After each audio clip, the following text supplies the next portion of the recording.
Hi friends, today I'm going to be reading Matilda by Roald Dahl, illustrated by Quentin Blake. Please like and subscribe before I get started. I appreciate it. Thank you. The Reader of Books. It's a funny thing about mothers and fathers. Even when their own child is the most disgusting little blister you could ever imagine, they still think that he or she is wonderful. Some parents go further. They become so blinded by adoration, they manage to convince themselves their child has qualities of genius. Well, there's nothing very wrong with all this. It's the way of the world. It's only when the parent begins telling us about the brilliance of their own revolting offspring that we start shouting, "Bring us a basin! We're going to be sick!" School teachers suffer a good deal from having to listen to this sort of twaddle from proud parents, but they usually get their own back when the time comes to write the end-of-term reports. If I were a teacher, I would cook up some real scorchers for the children of doting parents. Your son Maximilian, I would write, is a total washout. I hope you have a family business you can push him into when he leaves school because he sure as heck won't get a job anywhere else. Or, if I were feeling lyrical that day, I might write, "It is a curious truth that grasshoppers have their hearing organs in the sides of their abdomen. Your daughter, Vanessa, judging by what she's learned this term, has no hearing organs at all." I might even delve deeper into natural history and say, the periodical cicada spends 6 years as a grub underground and no more than 6 days as a free creature of sunlight and air. Your son Wilfred has spent 6 years as a grub in this school, and we are still waiting for him to emerge from the chrysalis.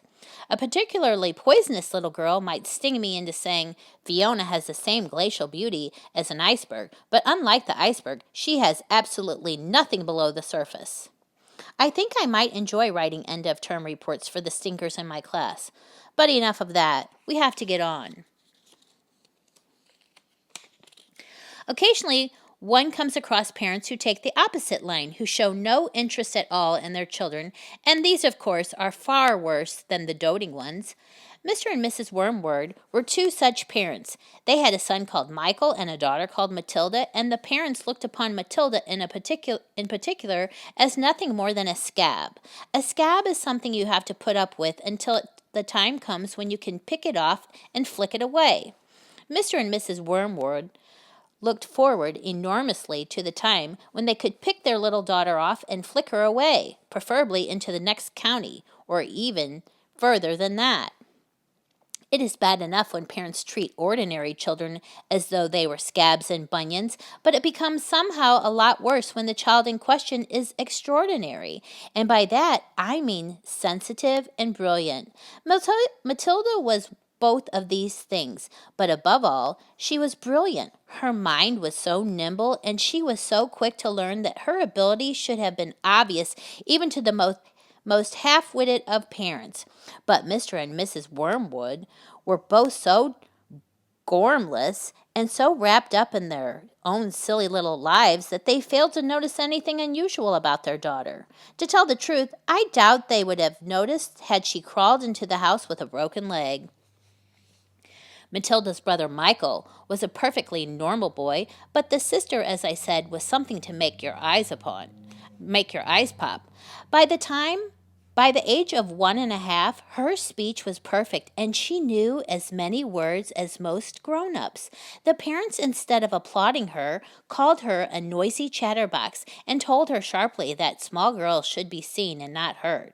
By the time she was 3, Matilda had taught herself to read by studying newspapers and magazines that lay around the house.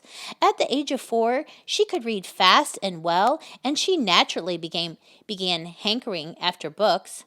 The only book in the whole of this enlightened household was something called Easy Cooking, belonging to her mother, and when she had read this from cover to cover and had learnt all the recipes by heart, she decided she wanted something more interesting. "Daddy," she said, "do you think you could buy me a book?"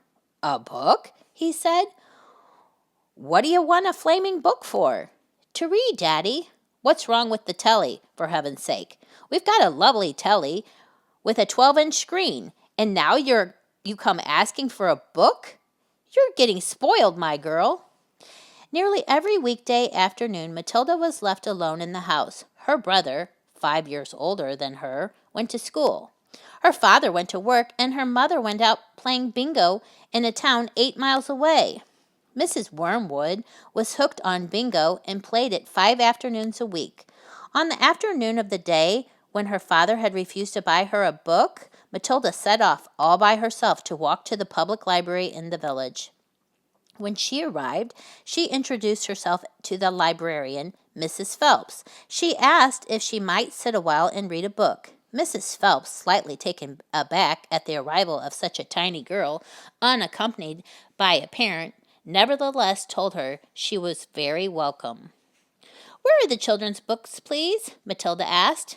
"They're over there, on the lower shelves," Mrs. Phelps told her. "Would you like me to help you find a nice one with lots of pictures in it?" "No, thank you," Matilda said. "I'm sure I can manage."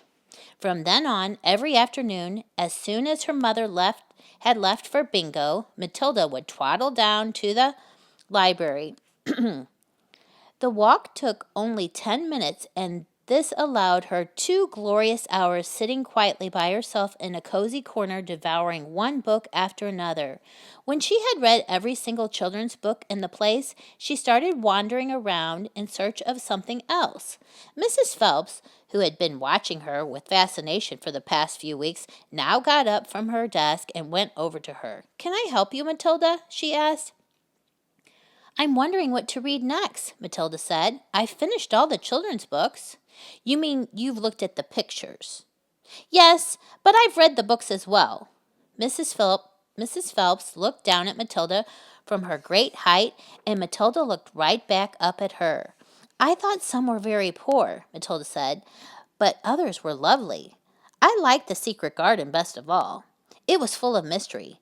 The mystery of the room behind the closed door, and the mystery of the garden behind the big wall." Mrs. Phelps was stunned. "Exactly how old are you, Matilda?" she asked. 4 years and 3 months, Matilda said. Mrs. Phelps was more stunned than ever, but she had the sense not to show it. "What sort of book would you like to read next?" she asked. Matilda said, "I would like a really good one that grown-ups read. A famous one.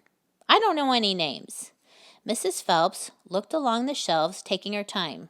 She didn't quite know what to bring out. How, she asked herself, does one choose a famous grown-up book for a 4-year-old? Her thought was to pick a young teenager's romance of the kind that is written for 15-year-old girls. But for some reason, she found herself instinctively walking past that particular shelf.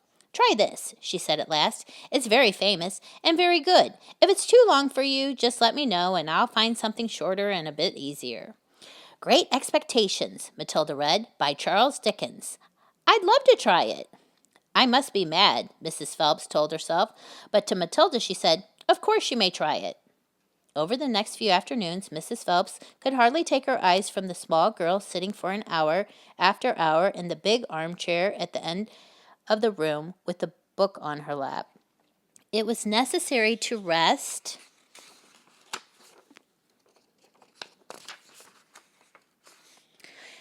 it on the lap because it was too heavy for her to hold up, which meant she had to sit leaning forward in order to read. And a strange sight it was, this tiny dark-haired person sitting there with her feet nowhere near touching the floor, totally absorbed in the wonderful adventures of Pip and old Miss Havisham and her cobwebbed house, and by the spell of magic that Dickens, the storyteller, had woven with his words. The only movement from the reader was the lifting of the hand every now and then to turn over a page, and Mrs. Phelps always felt sad when the time came for her to cross the floor and say, "It's 10 to 5, Matilda." During the first week of Matilda's visits, Mrs. Phelps had said to her, "Does your mother walk you down here every day and then take you home?" "My mother goes to Aylesbury every afternoon to play bingo," Matilda had said. "She doesn't know I come here." "But that's surely not right," Mrs. Phelps said. "I think you'd better ask her." "I'd rather not," Matilda said. "She doesn't encourage reading books, nor does my father." "But what do they expect you to do every afternoon in an empty house?" "Just mooch around and watch the telly." "I see." She doesn't really care what I do, Matilda said, a little sadly. Mrs. Phelps was concerned about the child's safety on the walk through the fairly busy village high street and the crossing of the road, but she decided not to interfere. Within a week, Matilda had finished Great Expectations, which, in that edition, contained 411 pages. I loved it, she said to Mrs. Phelps. Has Mr. Dickens written any others? A great number, said the astounded Mrs. Phelps. Shall I choose you another? Over the next 6 months, under Mrs. Phelps' watchful and compassionate eye, Matilda read the following books: Nicholas Nickleby by Charles Dickens, Oliver Twist by Charles Dickens, Jane Eyre by Charlotte Bronte, Pride and Prejudice by Jane Austen, Tess of the D'Urbervilles by Thomas Hardy, Gone to Earth by Mary Webb, Kim by Rudyard Kipling, The Invincible Man by H.G. Wells, The Old Man and the Sea by Ernest Hemingway, The Sound and the Fury by William Faulkner, The Grapes of Wrath by John Steinbeck, The Good Companions by J.B. Priestley, Brighton Rock by Graham Greene, Animal Farm by George Orwell. It was a formidable list, and by now Mrs. Phelps was filled with wonder and excitement, but it was probably a good thing that she did not allow herself to be completely carried away by it all. Almost anyone else witnessing the achievements of this small child would have been tempted to make a great fuss and shout the news all over the village and beyond, but not so Mrs. Phelps. She was someone who minded her own business and had long since discovered it was seldom worthwhile to interfere with other people's children. Mr. Hemingway says a lot of things I don't understand, Matilda said to her, especially about men and women, but I loved it all the same. The way he tells it, I feel I am right there on the spot watching it all happen. A fine writer will always make you feel that, Mrs. Phelps said, and don't worry about the bits you can't understand. Sit back and allow the words to wash around you, like music. I will. Did you know, Mrs. Phelps said, that public libraries like this allow you to borrow books and take them home? I didn't know that, Matilda said. Could I do it? Of course, Mrs. Phelps said. When you have chosen the book you want, bring it to me so I can make a note of it, and it's yours for 2 weeks. You can take more than one if you wish. From then on, Matilda would visit the library only once a week in order to take out new books and return the old ones. Her own small bedroom now became her reading room, and there she would sit and read most afternoons, often with a mug of hot chocolate beside her. She was not quite tall enough to reach things around the kitchen, but she kept a small box in the outhouse, which she brought in and stood on in order to get whatever she wanted. Mostly it was hot chocolate she made, warming the milk in a saucepan on the stove before mixing it. Occasionally she made Bovril or Ovaltine. It was pleasant to take a hot drink up to her room and have it beside her as she sat in her silent room reading in the empty house in the afternoons. The books transported her into new worlds and introduced her to amazing people who lived exciting lives. She went on olden day sailing ships with Joseph Conrad. She went to Africa with Ernest Hemingway and to India with Rudyard Kipling. She traveled all over the world while sitting in her little room in an English village. Mr. Wormwood, the great car dealer. Matilda's parents owned quite a nice house with 3 bedrooms upstairs, while on the ground floor there was a dining room and a living room and a kitchen. Her father was a dealer in second-hand cars, and it seemed he did pretty well at it. Sawdust, he would say proudly, is one of the great secrets of my success, and it costs me nothing. I get it free from the sawmill. What do you use it for? Matilda asked him. Ha! The father said. Wouldn't you like to know? I don't see how sawdust can help you sell second-hand cars, Daddy. That's because you're an ignorant little twit, the father said. His speech was never very delicate, but Matilda was used to it. She also knew that he liked to boast, and she would egg him on shamelessly. You must be very clever to find a use for something that costs nothing, she said. I wish I could do it. You couldn't, the father said. You're too stupid. But I don't mind telling young Mike here about it, seeing he'll be joining me in the business one day. Ignoring Matilda, he turned to his son and said, I'm always glad to buy a car when some fool has been crashing the gears so badly they're all worn out and rattle like mad. I get it cheap. Then all I do is mix a little sawdust with the oil in the gearbox and it runs as sweet as a nut. How long will it run like that before it starts rattling again? Matilda asked him. Long enough for the buyer to get a good distance away, the father said, grinning. About 100 miles. But that's dishonest, Daddy, Matilda said. It's cheating. No one ever got rich being honest, the father said. Customers are there to be diddled. Mr. Wormwood was a small, ratty-looking man whose front teeth stuck out underneath a thin, ratty mustache. He liked to wear jackets with large, brightly colored checks, and he sported ties that were usually yellow or pale green. Now, take mileage, for instance, he went on. Anyone who's buying a second-hand car, the first thing he wants to know is how many miles it's done, right? Right, the son said. So I buy an old dump that's got about 150,000 miles on the clock. I get it cheap, but no one's going to buy it with a mileage like that, are they? And these days, you can't take that speedometer out and fiddle the numbers back like you used to 10 years ago. They fixed it so it's impossible to tamper with unless you're a ruddy watchmaker or something.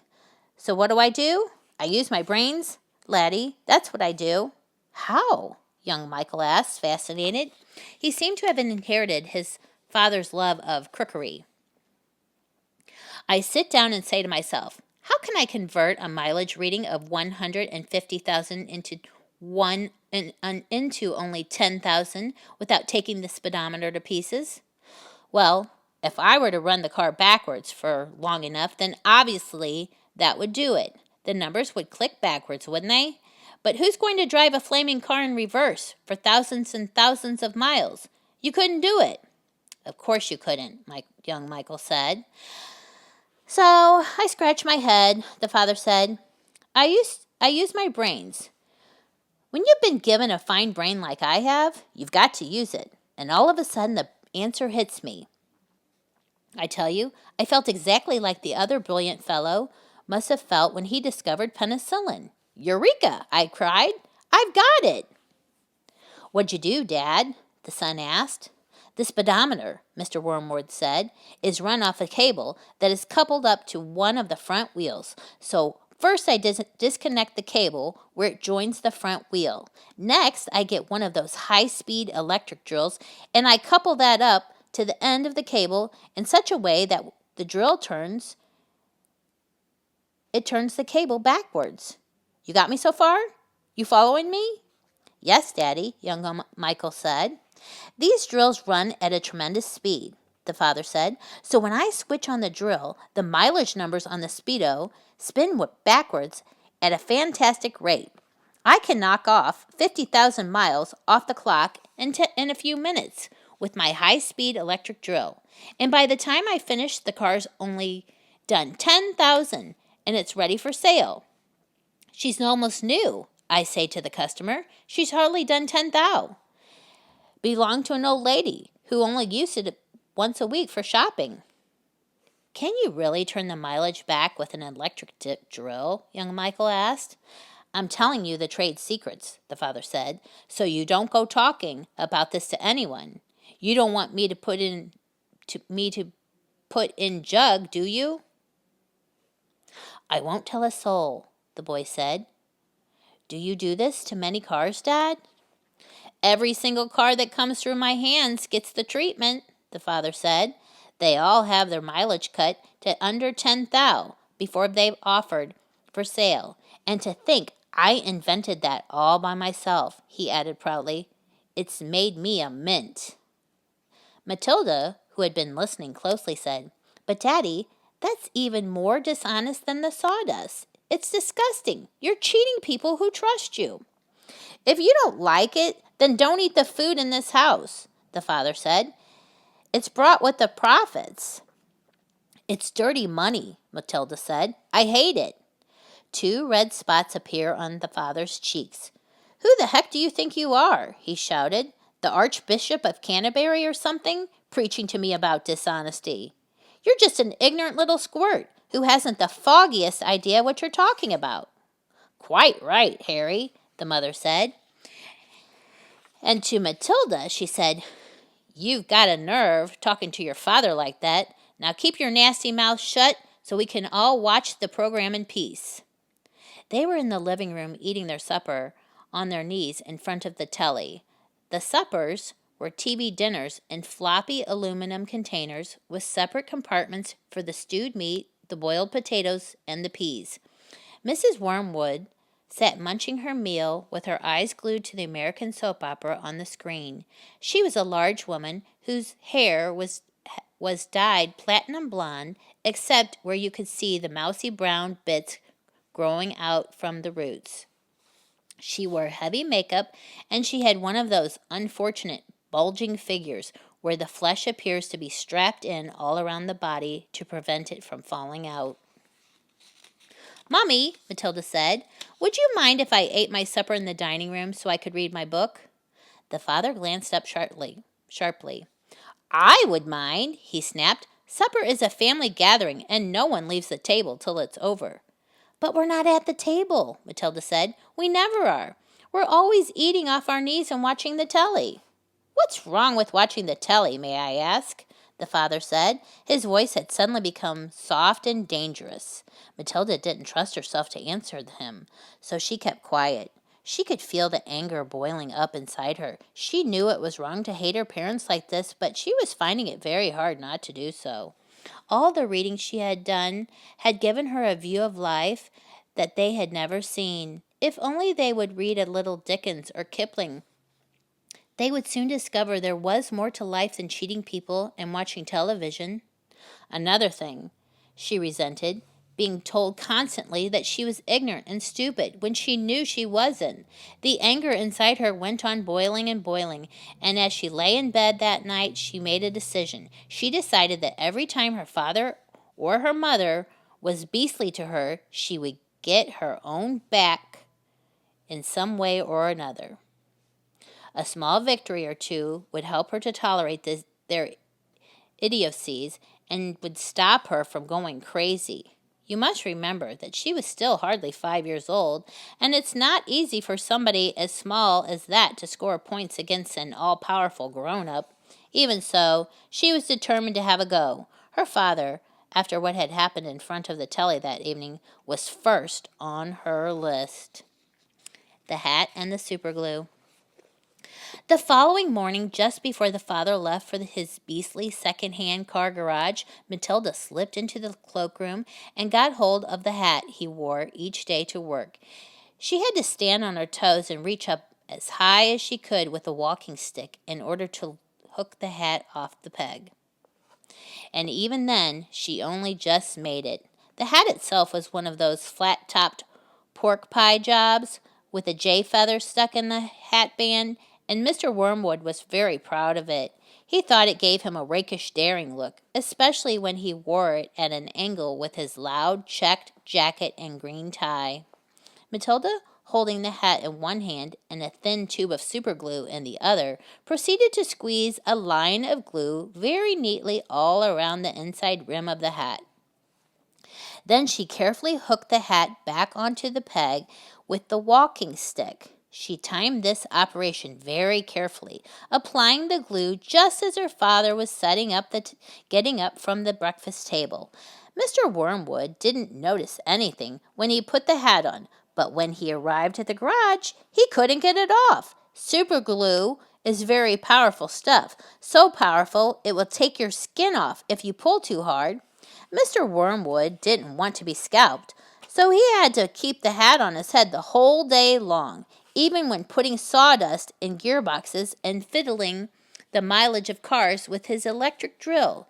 In an effort to save face, he adopted a casual attitude, hoping that his staff would think he actually meant to keep his hat on all day long just for the heck of it, like gangsters do in the films.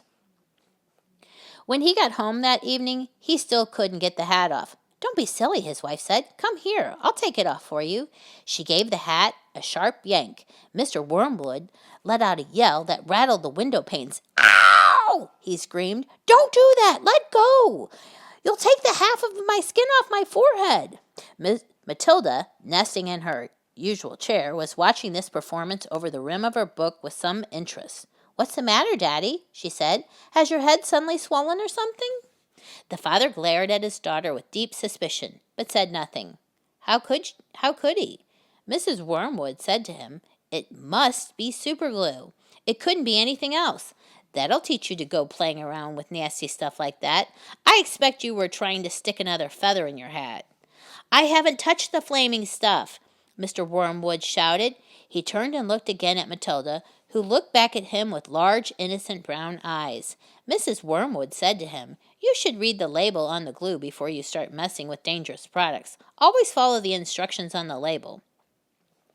What in heaven's name are you talking about, you stupid witch? Mr. Wormwood shouted, clutching the brim of his hat to stop anyone trying to pull it off again. Do you think I'm so stupid I glue this thing to my head on purpose? Matilda said, There's a boy down the road who got some superglue on his finger without knowing it, and then he put his finger to his nose. Mr. Wormwood jumped. What happened to him? He sputtered. The finger got stuck inside his nose, Matilda said, and he had to go around like that for a week. People kept saying to him, Stop picking your nose, and he couldn't do anything about it. He looked an awful fool. Serve him right, Mrs. Wormwood said. He shouldn't put his finger up there in the first place. It's a nasty habit. If all children had superglue put on their fingers, they'd soon stop doing it. Matilda said, Grown-ups do it too, Mommy. I saw you doing it yesterday in the kitchen.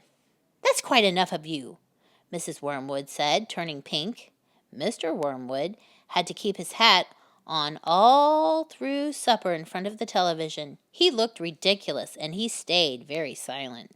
When he went up to bed, he tried again to get the thing off, and so did his wife, but it wouldn't budge. How am I going to have my shower? He demanded.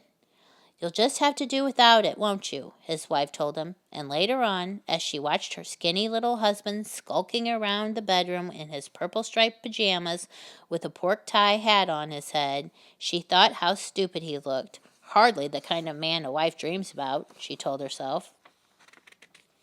Mr. Wormwood discovered that the worst thing about having a permanent hat on his head was having to sleep in it. It was impossible to lie comfortably on the pillow. Now do stop fussing around, his wife said to him after he had been tossing and turning for about an hour. I expect it will be loose by the morning, and then it'll slip off easily. But it wasn't loose by the morning, and it wouldn't slip off, so Mrs. Wormwood took a pair of scissors and cut the thing off his head, bit by bit, first the top and then the brim. Where the inner band had stuck to the hair all around the sides and back, she had to chop the hair right off to the skin so that he finished up with a bald white ring around his head, like some sort of monk. And in the front, where the band had stuck directly to the bare skin, there remained a whole lot of small patches of brown leathery stuff that no amount of washing would get off. At breakfast, Matilda said to him, You must try to get those bits off your forehead, Daddy. It looks as though you've got little brown insects crawling about all over you. People will think you've got lice. Be quiet, the father snapped. Just keep your nasty mouth shut, will you? All in all, it was a most satisfactory experience, but it was surely too much to hope that it had taught the father a permanent lesson. The Ghost. There was a comparative calm in the Wormwood household for about a week after the superglue episode. The experience had nearly chastened Mr. Wormwood, and he seemed temporarily to have lost his taste for boasting and bullying. Then suddenly he struck again. Perhaps he had had a bad day at the garage and had not sold enough crummy second-hand cars. There are many things that make a man irritable when he arrives home from work in the evening, and a sensible wife will usually notice the storm signals and will leave him alone until he simmers down. When Mr. Wormwood arrived back from the garage that evening, his face was as dark as a thundercloud, and somebody was clearly for the high jump pretty soon. His wife recognized the signs immediately and made herself scarce. He then strode into the living room. Matilda happened to be curled up in an armchair in the corner, totally absorbed in a book. Mr. Wormwood switched on the television. The screen lit up. The program blared. Mr. Wormwood glared at Matilda. She hadn't moved. She had somehow trained herself by now to block her ears and to the ghastly sound of the dreaded box. She kept right on reading, and for some reason this infuriated the father. Perhaps his anger was intensified because he saw her getting pleasure from something that was beyond his reach. "Don't you ever stop reading?" he snapped at her. "Oh, hello, Daddy," she said pleasantly. "Did you have a good day?" "What is this trash?" he said, snatching the book from her hands. "It isn't trash, Daddy. It's lovely. It's called The Red Pony. It's by John Steinbeck, an American writer. Why don't you try it? You'll love it." "Filth," Mr. Wormwood said. "If it's by an American, it's certain to be filth. That's all they write about." "No, Daddy, it's beautiful. Honestly, it is. It's about—" "I don't want to know what it's about," Mr. Wormwood barked. "I'm fed up with your reading anyway. Go and find yourself something useful to do." With frightening suddenness, he now began ripping the pages out of the book in handfuls and throwing them in the wastepaper basket. Matilda froze in horror. The father kept going. There seemed little doubt that the man felt some kind of jealousy. "How dare she?" he seemed to be saying with each rip of the page. "How dare she enjoy reading books when he couldn't? How dare she?" "That's a library book!" Matilda cried. "It doesn't belong to me. I have to return it to Mrs. Phelps." "Then you'll have to buy another one, won't you?" the father said, still tearing out pages. "You'll have to save your pocket money until there's enough in the kitty to buy a new one for your precious Mrs. Phelps, won't you?" With that, he dropped the now empty covers of the book into the basket and marched out of the room, leaving the telly blaring. Most children in Matilda's place would have burst into floods of tears. She didn't do this. She sat there, very still and white and thoughtful. She seemed to know that neither crying nor sulking ever got anyone anywhere. The only insensible thing to do when you are attacked is, as Napoleon once said, to counterattack. Matilda's wonderfully subtle mind was already at work, devising yet another suitable punishment for the poisonous parent. The plan that was now beginning to hatch in her mind depended, however, upon whether or not Fred's parrot was really as good a talker as Fred made out. Fred was a friend of Matilda's. He was a small boy of 6 who lived just around the corner from her. And for days he had been going on about this great talking parrot his father had given him. So the following afternoon, as soon as Mrs. Wormwood had departed in her car for another session of bingo, Matilda set out for Fred's house to investigate. She knocked on his door and asked if he would be kind enough to show her the famous bird. Fred was delighted and led her up to his bedroom, where a truly magnificent blue and yellow parrot sat in a tall cage. "There it is," Fred said. "Its name is Chopper." "Make it talk," Matilda said. "You can't make it talk," Fred said. "You have to be patient. It'll talk when it feels like it." They hung around waiting. Suddenly the parrot said, "Hello, hello, hello." It was exactly like a human voice. Matilda said, "That's amazing. What else can it say?" "Rattle my bones," the parrot said, giving a wonderful imitation of a spooky voice. "Rattle my bones." "He's always saying that," Fred told her. "What else can he say?" Matilda asked. "That's about it," Fred said. "But it's pretty marvelous, don't you think?" "It's fabulous," Matilda said. "Will you lend him to me just for one night?" "No," Fred said. "Certainly not." "I'll give you all my next week's pocket money," Matilda said. That was different. Fred thought about it for a few seconds. "All right, then," he said, "if you promise to return him tomorrow." Matilda staggered back to her own empty house, carrying the tall cage in both hands. There was a large fireplace in the dining room, and she now set about wedging the cage up the chimney and out of sight. This wasn't so easy, but she managed it in the end. "Hello, hello, hello," the bird called down to her. Hello, hello. Shut up, you nut, Matilda said, and she went out to wash the soot off her hands. That evening, while the mother, the father, the brother, and Matilda were having supper as usual in the living room in front of the television, a voice came loud and clear from the dining room across the hall. Hello, hello, hello, it said. Harry, cried the mother, turning white. There's someone in the house. I heard a voice. So did I, the brother said. Matilda jumped up and switched off the telly. Shh, she said. Listen. They all stopped eating and sat there very tense, listening. Hello, hello, hello, came the voice again. There it is, cried the brother. It's burglars, hissed the mother. They're in the dining room.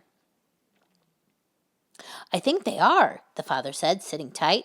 Then go and catch them, Harry, hissed the mother. Go out and collar them red-handed. The father didn't move. He seemed in no hurry to dash off and be a hero. His face had turned gray. Get on with it, hissed the mother. They're probably after the silver. The father wiped his lips nervously with his napkin. Why don't we all go and look together, he said. Come on, then, the brother said. Come on, Mom. They're definitely in the dining room, Matilda whispered. I'm sure they are. The mother grabbed a poker from the fireplace. The father took a golf club that was standing in the corner. The brother seized a table lamp, ripping the plug out of its socket. Matilda took the knife she had been eating with, and all four of them crept toward the dining room door, the father keeping well behind the others. Hello, hello, hello, came the voice again.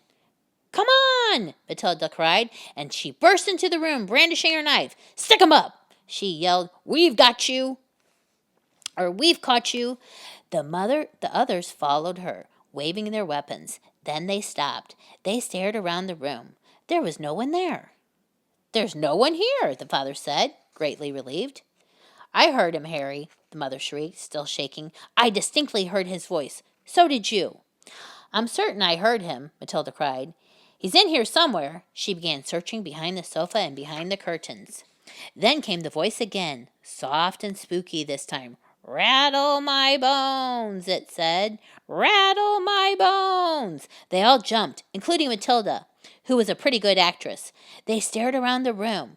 There was still no one there. It's a ghost, Matilda said. Heaven help us, cried the mother, clutching her husband around the neck. I know it's a ghost, Matilda said. I've heard it here before. This room is haunted. I thought you knew that. Save us, the mother screamed, almost throttling her husband. I'm getting out of here, the father said, grayer than ever. Now, they all fled, slamming the door behind them. The next afternoon, Matilda managed to get a rather sooty and grumpy parrot down from the chimney and out of the house without being seen. She carried it through the back door and ran with it all the way to Fred's house. Did it behave itself? Fred asked her. We had a lovely time with it, Matilda said. My parents adored it. Arithmetic. Matilda longed for her parents to be good and loving and understanding and honorable and intelligent. The fact that they were none of these things was something she had to put up with. It was not easy to do so. But the new game she had invented of punishing one or both of them each time they were beastly to her made her life more or less bearable. Being very small and very young, the only power Matilda had over anyone in her family was brain power. For sheer cleverness, she could run things around them all. But the fact remained that any 5-year-old girl in any family was always obliged to do as she was told, however asinine the orders might be. Thus, she was always forced to eat her evening meals out of TV dinner trays in front of the dreaded box. She always had to stay alone on weekday afternoons, and whenever she was told to shut up, she had to shut up. Her safety valve, the thing that prevented her from going round the bend, was the fun of devising and dishing out these splendid punishments, and the lovely thing was that they seemed to work, at any rate for short periods.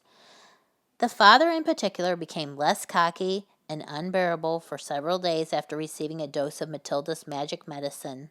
The parrot in the chimney affair quite definitely cooled both parents down a lot, and for over a week they were comparatively civil to their small daughter. But alas, this couldn't last. The next flare-up came one evening in the sitting room. Mr. Wormwood had just returned from work. Matilda and her brother were sitting quietly on the sofa, waiting for her mother to bring in the TV dinners on a tray. The television had not yet been switched on. In came Mr. Wormwood in a loud check suit and a yellow tie. The appalling broad orange and green check of the jacket and trousers almost blinded the onlooker. He looked like a low-grade bookmaker dressed up for his daughter's wedding, and he was clearly very, very pleased with himself this evening. He sat down in the armchair and rubbed his hands together and addressed his son in a loud voice. "Well, my boy," he said, "your father's had a most successful day. He's a lot richer tonight than he was this morning. He has sold no less than 5 cars, each one at a tidy profit. Sawdust in the gearboxes, the electric drill on the speedometer cables, a splash of paint here and there, and a few other clever little tricks, and the idiots were all falling over themselves to buy." He fished out a bit of paper from his pocket and studied it. "Listen, boy," he said, addressing the son and ignoring Matilda. "Seeing as you'll be going into business with me one day, you've got to know how to add up the profits you make at the end of each day. Go and get yourself a pad and a pencil, and let's see how clever you are." The son obediently left the room and returned with the writing materials. "Write down these figures," the father said, reading from his bit of paper. "Car number 1 was bought by me for £278 and sold for 1,425. Got that?" The 10-year-old boy wrote the 2 separate amounts down slowly and carefully. "Car number 2," the father went on, "cost me £118 and sold for 760. Got that?" "Yes, Dad," the son said. "I've got that." "Car number 3 cost £111 and sold for £999.50. "Say that again," the son said. "How much did it sell for?" £999.50, the father said. "And that, by the way, is another of my nifty little tricks to diddle the customer. Never ask for a big round number. Always go just below it. Never say £1,000. Always say 999.50. It sounds much less, but it isn't. Clever, isn't it?" "Very," the son said. "You're brilliant, Dad." "Car number 4 cost £86. A real wreck that was, and sold for £699.50. "Not too fast," the son said, writing the numbers down. "Right, I've got it. Car number 5 cost £637 and sold for £1,649.50. You got all those figures written down, son?" "Yes, Daddy," the boy said, crouching over his pad and carefully writing. "Very well," the father said. "Now work out the profit I made on each of the 5 cars and add up all the total. Then you'll be able to tell me how much money your rather brilliant father made altogether today." "That's a lot of sums," the boy said. "But of course it's a lot of sums," the father answered.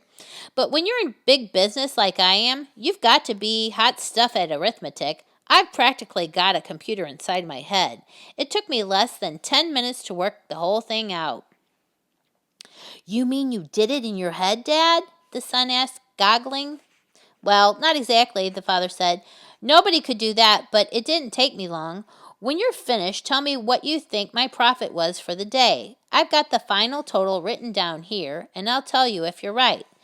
Matilda sat quietly. "Dad, you made exactly £4,303.50 altogether." "Don't butt in," the father said. "Your brother and I are busy with high finance." "But, Dad—" "Shut up," the father said. "Stop guessing and trying to be clever." Look at your answer, Dad, Matilda said gently. If you've done it right, it ought to be 4,303 pounds and 50 pence. Is that what you've got, Dad? The father glared down at the paper in his hand. He seemed to stiffen. He became very quiet. There was a silence. Then he said, Say that again. 4,303 pounds 50, Matilda said. There was another silence. The father's face was beginning to go dark red. I'm sure you're right, Matilda said. You little cheat, the father suddenly shouted, pointing at her with his finger. You looked at my bit of paper. You read it off from what I've got written here. Daddy, I'm on the other side of the room, Matilda said. How could I possibly see it? Don't give me that rubbish, the father shouted. Of course you looked. You must have looked. No one in the world could have given the right answer just like that, especially a girl. You're a little cheat, madam. That's what you are, a cheat and a liar. At that point, the mother came in carrying a large tray on which were the 4 suppers. This time, it was fish and chips, which Mrs. Wormwood had picked up in the fish and chip shop on her way home from bingo. It seemed that bingo afternoons left her so exhausted, both physically and emotionally, that she never had enough energy left to cook an evening meal. So if it wasn't TV dinners, it had to be fish and chips. What are you looking so red in the face about, Harry? She said, as she put the tray down on the coffee table. Your daughter's a cheat and a liar, the father said, taking his plate of fish and placing it on his knees. Turn the telly on, and let's not have any more talk. The Platinum Blonde Man. There was no doubt in Matilda's mind that this latest display of foulness by her father deserved severe punishment, and as she sat eating her awful fried fish and fried chips and ignoring the television, her brain went to work on various possibilities. By the time she went up to her bed, her mind was made up. The next morning, she got up early and went into the bathroom and locked the door. As we already know, Mrs. Wormwood's hair was dyed a brilliant platinum blonde, very much the same glistening, silvery color as a female tightrope walker's tights in a circus. The big dyeing job was done twice a year at the hairdresser's, but every month or so in between, Mrs. Wormwood used to freshen it up by giving it a rinse in the wash basin with something called platinum blonde hair dye extra strong. This also served to dye the nasty brown hairs that kept growing from the roots underneath. The bottle of the platinum blonde hair dye, extra strong, was kept in the cupboard in the bathroom, and underneath the title on the label were written the words, Caution, this is peroxide. Keep away from children. Matilda had read it many times with fascination. Matilda's father had a fine crop of black hair, which he parted in the middle, and of which he was exceedingly proud. Good, strong hair. He was fond of saying, means there's a good, strong brain underneath. Like Shakespeare, Matilda had once said to him. Like who? Shakespeare, Daddy. Was he brainy? Very, Daddy. He had masses of hair, did he? He was bald, Daddy. To which the father had snapped, If you can't talk sense, then shut up. Anyway, Mr. Wormwood kept his hair looking bright and strong, or so he thought, by rubbing it into every morning large quantities of a lotion called oil of violet hair tonic. A bottle of this smelly purple mixture always stood on the shelf above the sink in the bathroom alongside all the toothbrushes, and a very vigorous scalp massage with oil of violets took place daily after shaving was completed. This hair and scalp massage was always accompanied by loud masculine grunts and heavy breathing and gasps of, that's better, that's the stuff, rub it right into the roots, which could be clearly heard by Matilda in her bedroom across the corridor. Now, in the early morning privacy of the bathroom, Matilda unscrewed the cap of her father's oil of violets and tipped 3/4 of the contents down the drain. Then she filled the bottle up with her mother's platinum blonde hair dye extra strong. She carefully left enough of her father's original hair tonic in the bottle so that when she gave it a good shake, the whole thing still looked reasonably purple. Then she placed the bottle on the shelf above the sink, taking care to put her mother's bottle back in the cupboard. So far, so good. At breakfast time, Matilda sat quietly at the dining room table eating her cornflakes. Her mother sat opposite her with his back. Her brother sat opposite her with his back to the door, devouring hunks of bread smothered with a mixture of peanut butter and strawberry jam. The mother was just out of sight around the corner in the kitchen making Mr. Wormwood's breakfast, which always had to be 2 fried eggs on fried bread with 3 pork sausages and 3 strips of bacon and some fried tomatoes. At this point, Mrs. Wormwood came noisily into the room. He was incapable of entering any room quietly, especially at breakfast time. He always had to make his appearance felt immediately by creating a lot of noise and clatter. One could almost hear him saying, "It's me, here I come, the great man himself, the master of the house, the wage earner, the one who makes it possible for all the rest of you to live so well. Notice me, and pay your respects."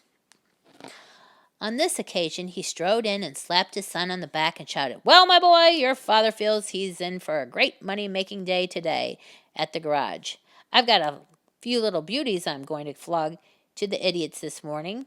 Where's my breakfast?" "It's coming, treasure," Mrs. Wormwood called from the kitchen. Matilda kept her face bent low over her cornflakes. She didn't dare look up. In the first place, she wasn't at all sure that what she was going to see. And secondly, if she did see what she thought she was going to see, she wouldn't trust herself to keep a straight face. The sun was looking directly ahead, out of the window, stuffing himself with bread and peanut butter and strawberry jam. The father was just moving round to sit at the head of the table when the mother came sweeping out from the kitchen carrying a huge plate piled high with eggs and sausages and bacon and tomatoes. She looked up. She caught sight of her husband. She stopped dead. Then she let out a scream that seemed to lift her right up into the air, and she dropped the plate with it and a splash onto the floor. Everyone jumped, including Mr. Wormwood. "What the heck's the matter with you, woman?" he shouted. "Look at the mess you've made on the carpet." "Your hair!" the mother was shrieking, pointing a quivering finger at her husband. "Look at your hair! What have you done to your hair?" "What's wrong with my hair, for heaven's sake?" he said. "Oh, my God, Dad, what have you done to your hair?" the son shouted. A splendid noisy scene was building up nicely in the breakfast room. Matilda said nothing. She simply sat there admiring the wonderful effect of her own handiwork. Mr. Wormwood's fine crop of black hair was now a dirty silver, the color, this time, of a tightrope walker's tights that had not been washed for the entire circus season. You've dyed it!" shrieked the mother. "Why did you do it, you fool? It looks absolutely frightful. It looks horrendous. You look like a freak." "What the blazes are you all talking about?" the father yelled, putting both hands to his hair. "I most certainly have not dyed my hair. What do you mean I've dyed it? What's happened to it? Or is this some sort of stupid joke?" His face was turning pale green, the color of sour apples. "You must have dyed your hair, Dad," the son said. "It's the same color as Mom's, only much dirtier looking." "Of course he's dyed it," the mother cried. "It can't change color all by itself. What on earth were you trying to do? Make yourself look handsome or something? You look like someone's grandmother gone wrong." "Get me a mirror," the father yelled. "Don't just stand there shrieking at me. Get me a mirror." The mother's handbag lay on a chair at the other end of the table. She opened the bag and got out a powder compact that had a small round mirror on the inside of the lid. She opened the compact and handed it to her husband. He grabbed it and held it before his face and in doing so spilled most of the powder all over the front of his fancy tweed jacket. "Be careful!" shrieked the mother. "Now look what you've done! That's my best Elizabeth Arden face powder!" "Oh, my God!" yelled the father, staring into the little mirror. "What's happened to me? I look terrible! I look just like you gone wrong! I can't go down to the garage and sell cars like this! How did it happen?" He stared around the room, first at the mother, then at the son, then at Matilda. "How could it have happened?" he yelled. "I imagine, Daddy," Matilda said quietly, "that you weren't looking very hard and you simply took Mommy's bottle of hair stuff off the shelf instead of your own." "Of course that's what happened," the mother cried. "Well, really, Harry, how stupid can you get? Why didn't you read the label before you started splashing the stuff all over you? Mine's terribly strong.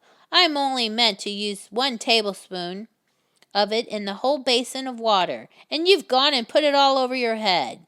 Neat. It'll probably take all your hair off in the end. Is your scalp going to burn, dear?" "You mean I'm going to lose all my hair?" the husband yelled. "I think you will," the mother said. "Peroxide is a very powerful chemical. It's what they've put down the laboratory to disinfect the pan, only they give it another name." "What are you saying?" the husband cried. "I'm not a lavatory pan. I don't want to be disinfected." "Even diluted like I use it," the mother told him. "It makes a good deal of my hair fall out, so goodness knows what's going to happen to you. I'm surprised if it didn't take the whole of the top off your head." "What shall I do?" wailed the father. "Tell me quick what to do before it starts falling out." Matilda said, "I'd give it a good wash, Dad, if I were you, with soap and water. But you'll have to hurry." "Will that exchange the color back?" the father asked anxiously. "Of course it won't, you twit," the mother said. "Then what do I do? I can't go around looking like this forever." "You'll have to have it dyed black," the mother said. "But wash it first, or there won't be anything there to dye." "Right," the father shouted, springing into action. "Get me an appointment with your hairdresser this instant for a hair dyeing job. Tell them it's an emergency. They've got to boot someone else off their list. I'm going upstairs to wash it now." With that, the man dashed out of the room, and Mrs. Wormwood sighed deeply, went to the telephone to call the beauty parlor. He does do some pretty silly things now and again, doesn't he, Mummy?" Matilda said. The mother, dialing the number on the phone, said, "I'm afraid men are not always quite as clever as they think they are. You will learn that when you get a bit older, my girl." Miss Honey. Matilda was a little Matilda was a little late in starting school. Most children begin primary school at 5 or even just before, but Matilda's parents, who weren't very concerned one way or another about their daughter's education, had forgotten to make the proper arrangements in advance. She was 5 and a half when she entered school for the first time. The village school for younger children was a bleak brick building called Trunchbull Primary School. It had about 250 pupils, aged from 5 to just under 12 years old. The head teacher, the boss, the supreme commander of this establishment, was a formidable middle-aged lady whose name was Miss Trunchbull. Naturally, Matilda was put in the bottom class, where there were 18 other small boys and girls about the same age as her. Their teacher was called Miss Honey, and she could not have been more than 23 or 24. She had a lovely pale oval Madonna face with blue eyes, and her hair was light brown. Her body was so slim and fragile, one got the feeling that if she ever fell over, she would smash into 1,000 pieces, like a porcelain figure. Miss Jennifer Honey was a mild and quiet person who never raised her voice and was seldom seen to smile, but there is no doubt she possessed that rare gift for being adored by every small child under her care. She seemed to understand totally the bewilderment and fear that so often overwhelm young children who for the first time in their lives are herded into a classroom and told to obey orders. Some curious warmth that was almost tangible shone out of Miss Honey's face when she spoke to a confused and homesick newcomer to the class. Miss Trunchbull, the head mistress, was something else altogether. She was a gigantic holy terror, a fierce tyrannical monster who frightened the life out of pupils and teachers alike. There was an aura of menace about her even at a distance, and when she came up close you could almost feel the dangerous heat radiating from her as from a red-hot rod of metal. When she marched, Miss Trunchbull never walked. She always marched, like a stormtrooper, with long strides and arms swinging. When she marched along a corridor, you could actually hear her snorting as she went, and if a group of children happened to be in her path, she plowed right on through them with a tank. She plowed on right through them like a tank, with small people bouncing off her to left and right. Thank goodness we don't meet many people like her in this world, although they do exist, and all of us are likely to come across at least one of them in a lifetime. If you ever do, you should behave as you would if you met an enraged rhinoceros out in the bush. Climb up the nearest tree and stay there until it has gone away. This woman, in all her eccentricities and in her appearance, is almost impossible to describe, but I shall make some attempt to do so a little later on. Let us leave her for the moment and go back to Matilda and her first day in Miss Honey's class. After the usual business of going through all the names of the children, Miss Honey handed out a brand new exercise book to each pupil. You have all brought your own pencils, I hope, she said. Yes, Miss Honey, they chanted. Good. Now, this is the first day of school for each one of you. It is the beginning of at least 11 long years of schooling that all of you are going to have to go through, and 6 of those years will be spent right here at Trunchbull Hall, where, as you know, your head mistress is Miss Trunchbull. Let me, for your own good, tell you something about Miss Trunchbull. She insists upon strict discipline throughout the school, and if you take my advice, you will do your very best to behave yourselves in her presence. Never argue with her, never answer her back, always do as she says. If you get on the wrong side of Miss Trunchbull, she can liquidize you like a carrot in a kitchen blender. It's nothing to laugh about, Lavender. Take that grin off your face. All of you will be wise to remember that Miss Trunchbull deals very, very severely with anyone who gets out of line in this school. Have you got the message? Yes, Miss Honey, chirruped 18 eager little voices. I myself, Miss Honey went on, want to help you to learn as much as possible while you are in this class. That is because I know it will make things easier for you later on. For example, by the end of this week, I shall expect every one of you to know the 2 times tables by heart. And in a year's time, I hope you will all know all the multiplication tables up to 12. It will help you enormously if you do. Now then, do any of you happen to have learnt the 2 times table already? Matilda put up her hand. She was the only one. Miss Honey looked carefully at the tiny girl with dark hair and a round, serious face sitting in the second row. Wonderful, she said. Please stand up and recite as much of it as you can. Matilda stood up and began to say the 2 times tables. When she got to twice 12 is 24, she didn't stop. She went right on with twice 13 is 26, twice 14 is 28, twice 15 is 30, twice 16 is... Stop, Miss Honey said. She had been listening slightly spellbound to the smooth recital, and now she said, How far can you go? How far? Matilda said. Well, I really don't know, Miss Honey.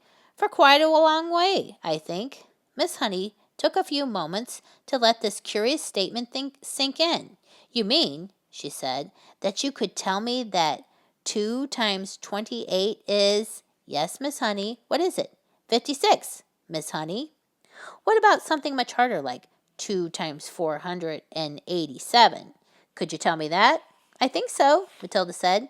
Are you sure? Why, yes, Miss Honey. I'm fairly sure. What is it then? 2 times 487. 974, Matilda said immediately. She spoke quietly and politely and without any sign of showing off. Miss Honey gazed at Matilda with absolute amazement, but when next she spoke, she kept her voice level. That is really splendid, she said. But of course multiplying by 2 is a lot easier than some of the bigger numbers. What about the other multiplication tables? Do you know any of those? I think so, Miss Honey. I think I do. Which ones, Matilda? How far have you got?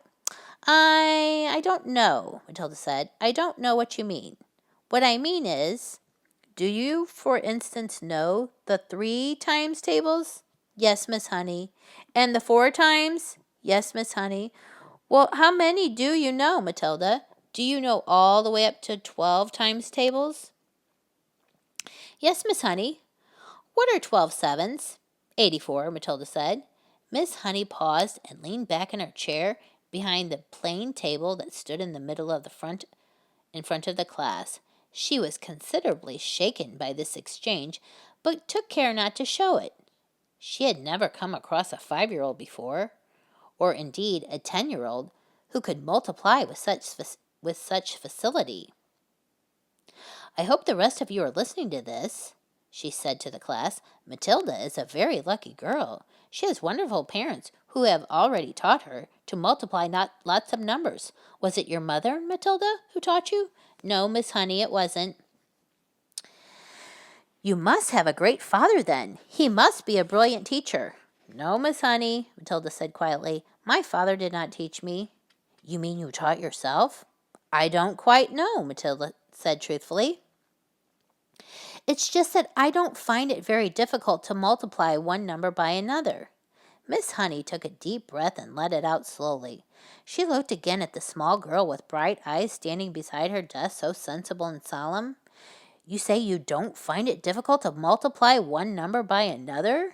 Miss Honey said. Could you try to explain that a little bit?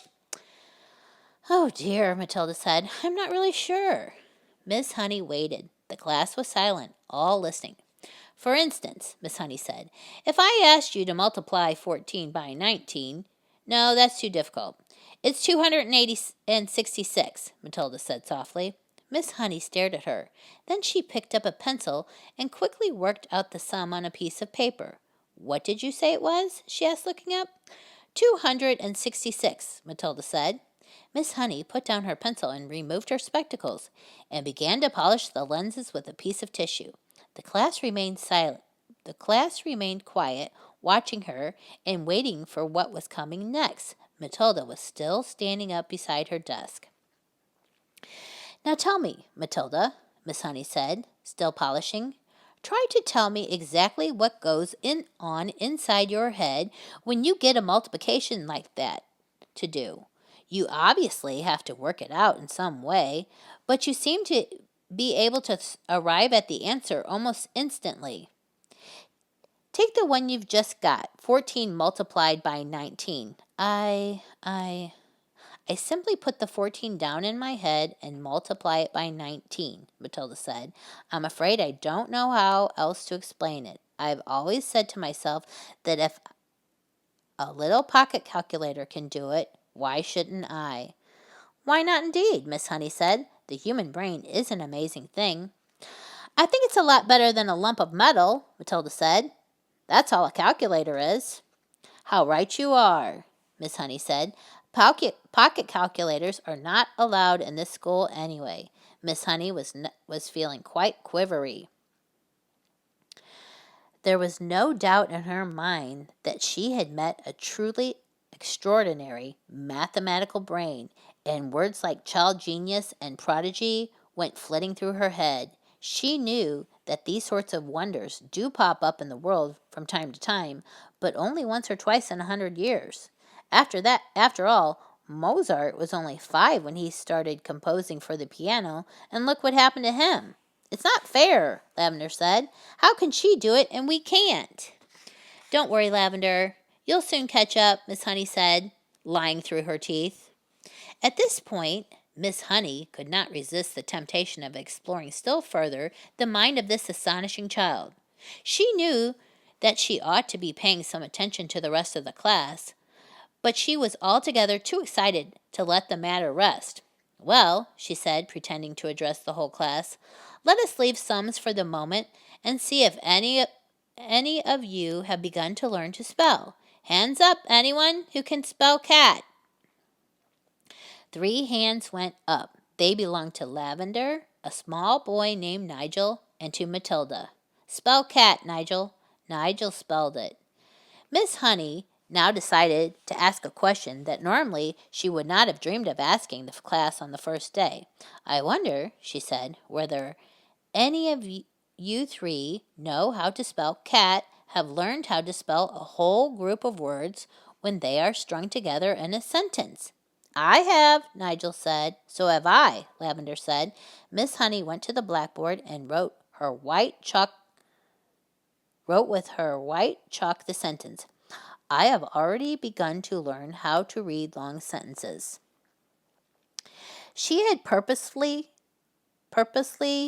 made it difficult, and she knew that there were precious few 5-year-olds around who could be able to manage it. Can you tell me what that says, Nigel? She asked. That's too hard, Nigel said. Lavender? The first word is I, Lavender said. Can any of you read the whole sentence? Miss Honey asked, waiting for the yes that she felt certain was going to come from Matilda. Yes, Matilda said. Go ahead, Miss Honey said. Matilda read the sentence without any hesitation at all. That really is very good indeed, Miss Honey said, making the understatement of her life. How much can you read, Matilda? I think I can read most things, Miss Honey, Matilda said, although I'm afraid I can't always understand the meanings. Miss Honey got to her feet and walked smartly out of the room, but was back in 30 seconds carrying a thick book. She opened it at random and placed it on Matilda's desk. This is a book of humorous poetry, she said. See if you can read that one aloud. Smoothly, without a pause, and at a nice speed, Matilda began to read. An epic dining at Crewe. Found a rather large mouse in his stew. Cried the waiter, don't shout and wave it about, or the rest will be wanting one too. Several children saw the funny side of the rhyme and laughed. Miss Honey said, do you know what an epicure is, Matilda?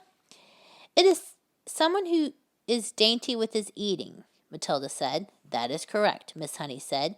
And do you happen to know what that particular type of poetry is called? It's called a limerick, Matilda said. That's a lovely one, too. It's so funny. It's a famous one, Miss Honey said, picking up the book and returning it to her table in front of the class. A witty limerick is very hard to write, she added. They look easy, but they most certainly are not. I know, Matilda said. I've tried it quite a few times, but mine are never any good. You have you? Miss Honey said, more startled than ever. Well, Matilda, I would very much like to hear one of your limericks you say you have written. Could you try to remember one for us? Well, Matilda said, hesitating, I've actually been trying to make one up about you, Miss Honey, while we've been sitting here. About me? Miss Honey cried. Well, we've certainly got to hear that, haven't we? I don't think I want to say it, Miss Honey. Please tell it, Miss Honey said. I promise I won't mind. I think you will, Miss Honey, because I have to use your first name to make things rhyme, and that's why I don't want to say it. How do you know my first name? Miss Honey asked. I heard another teacher calling you by it just before we came in, Matilda said. She called you Jenny. I insist upon hearing this limerick, Miss Honey said, smiling one of her rare smiles. Stand up and recite it. Reluctantly, Matilda stood up and very slowly, very nervously, she recited her limerick. The thing we all ask about Jenny is, surely there cannot be many young girls in the place with so lovely a face. The answer to that is not any. The whole of Miss Honey's pale and pleasant face blushed a brilliant scarlet. Then once again she smiled. It was a much broader one this time, a smile of pure pleasure. "Why, thank you, Matilda," she said, still smiling, "although it is not true. It is really a very good limerick. Oh dear, I must try to remember that one." From the third row of desk, Lavender said, "It's good. I like it. It's true as well." A small boy called Rupert said. "Of course it's true," Nigel said. Already the whole class had begun to warm towards Miss Honey, although as yet she had hardly taken any notice of any of them except Matilda. "Who taught you to read, Matilda?" Miss Honey asked. "I just sort of taught myself, Miss Honey." "And have you read any books all by yourself? Any children's books, I mean?" "I've read all the ones that are in the public library in the High Street, Miss Honey." "And did you like them?" "I liked some of them, very much indeed," Matilda said, "but I thought others were fairly dull." "Tell me one that you liked." "I liked The Lion, the Witch, and the Wardrobe," Matilda said. "I think Mr. C.S. Lewis is a very good writer, but he has one failing. There are no funny bits in his books." "You are right there," Miss Honey said. "There aren't many funny bits in Mr. Tolkien either," Matilda said. "Do you think that all children's books ought to have funny bits in them?" Miss Honey asked. "I do," Matilda said. "Children are not so serious as grown-ups, and they love to laugh." Miss Honey was astounded by the wisdom of this tiny girl. She said, "And what are you going to do now that you've read all the children's books?" "I'm reading other books," Matilda said. "I borrowed them from the library. Mrs. Phelps is very kind to me. She helps me to choose them." Miss Honey was leaning far forward over her work table and gazing in wonder at the child. She had completely forgotten now about the rest of the class. "What other books?" she murmured. "I'm very fond of Charles Dickens," Matilda said. "He makes me laugh a lot, especially Mr. Pickwick." At that moment the bell in the corridor sounded for the end of class. The Trunchbull. In the interval, Miss Honey left the classroom and headed straight for the headmistress's study. She felt wildly excited. She had just met a small girl who possessed, or so it seemed to her, quite extraordinary qualities of brilliance. There had not been time yet to find out exactly how brilliant the child was, but Miss Honey had learnt enough to realize that something had to be done about it as soon as possible. It would be ridiculous to leave a child like that stuck in the bottom form. Normally Miss Honey was terrified of the headmistress and kept well away from her, but at this moment she felt ready to take on anybody. She knocked on the door of the dreaded private study. "Enter!" boomed the deep and dangerous voice of Miss Trunchbull. Miss Honey went in. Now, most head teachers are chosen because they possess a number of fine qualities. They understand children, and they have the children's best interests at heart. They are sympathetic. They are fair, and they are deeply interested in education. Miss Trunchbull possessed none of these qualities, and how she ever got her present job was a mystery. She was above all a most formidable female. She had once been a famous athlete, and even now the muscles were still clearly in evidence. You could see them in the bull neck, in the big shoulders, in the thick arms, in the sinewy wrists, and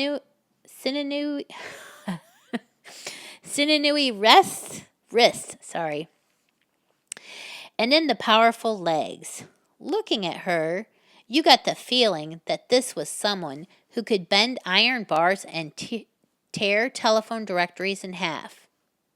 Her face, I'm afraid, was neither a thing of beauty nor a joy forever. She had an obstinate chin, a cruel mouth, and small, arrogant eyes. And as for her clothes, they were, to say the least, extremely odd.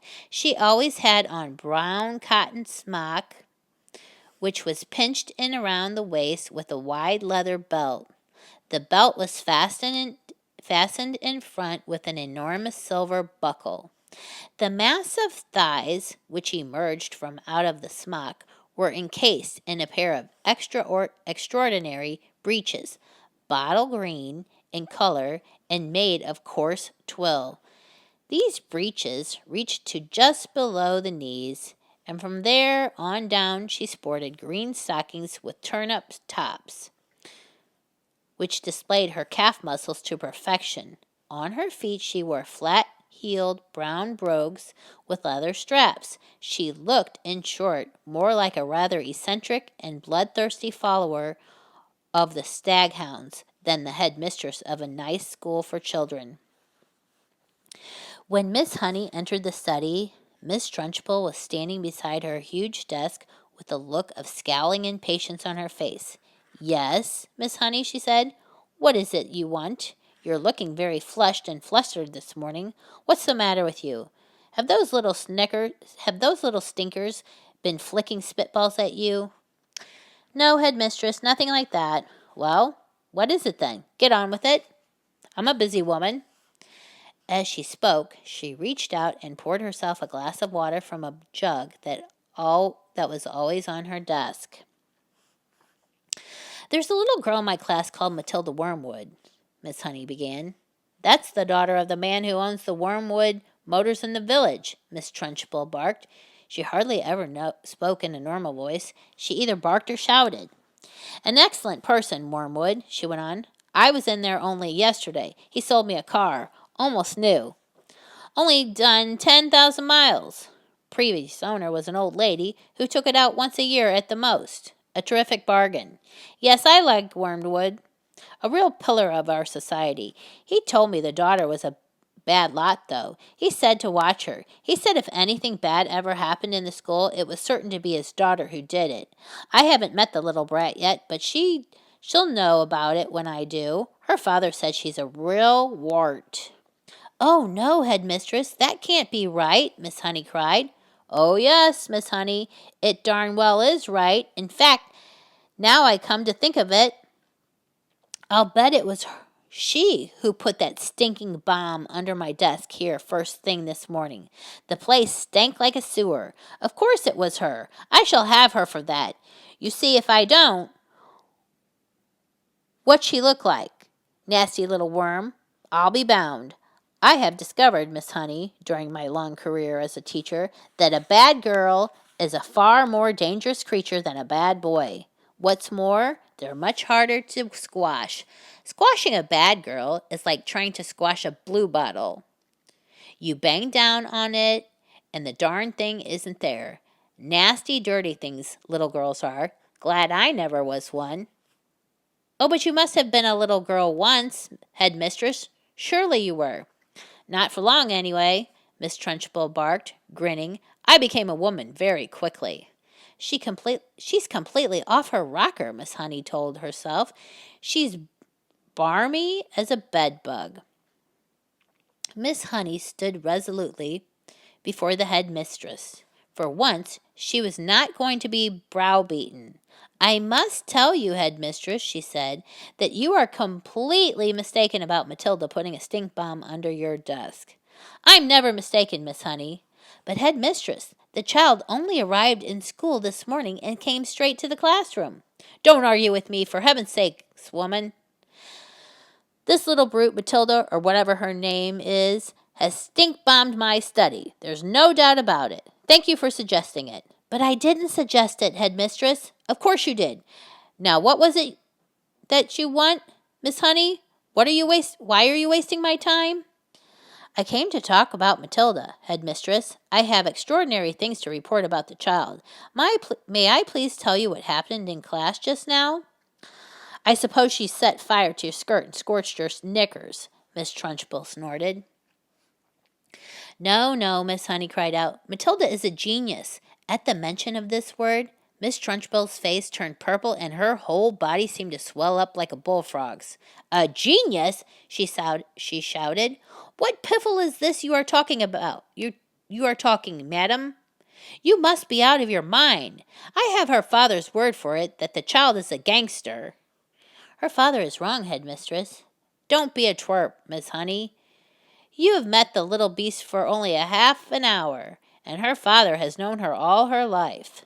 But Miss Honey was determined to have her say, and she now began to describe some of the amazing things Matilda had done with arithmetic. So, she's learnt a few tables by heart, has she? Miss Trunchbull barked. My dear woman, that doesn't make her a genius. It makes her a parrot. But, headmistress, she can read. So can I, Miss Trunchbull snapped. It is my opinion, Miss Honey said, that Matilda should be taken out of my form and placed immediately in the top form with the 11-year-olds. Ha! Snorted Miss Trunchbull. So you want to get rid of her, do you? So you can't handle her? So now you want to unload her on the wretched Miss Plimsoll in the top form, where she will cause even more chaos? No, no, cried Miss Honey. That is not my reason at all. Oh, yes, it is, shouted Miss Trunchbull. I can see right through your little plot, madam.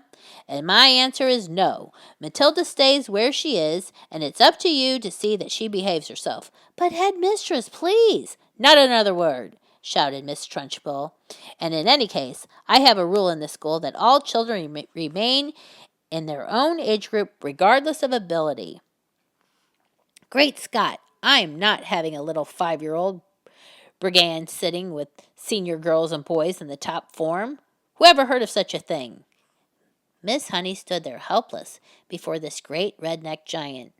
There was a lot more she would like to have said, but she knew it was useless. She said softly, Very well then, it's up to you, headmistress.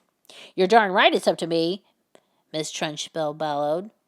And don't forget, madam, that we are dealing here with a little viper who put a stink bomb under my desk. She did not do that, headmistress. Of course she did it, Miss Trunchbull boomed.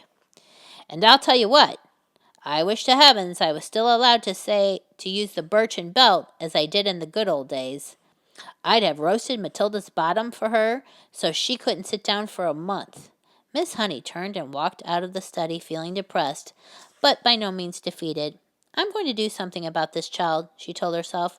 I don't know what it will be, but I shall find a way to help her in the end. The parents.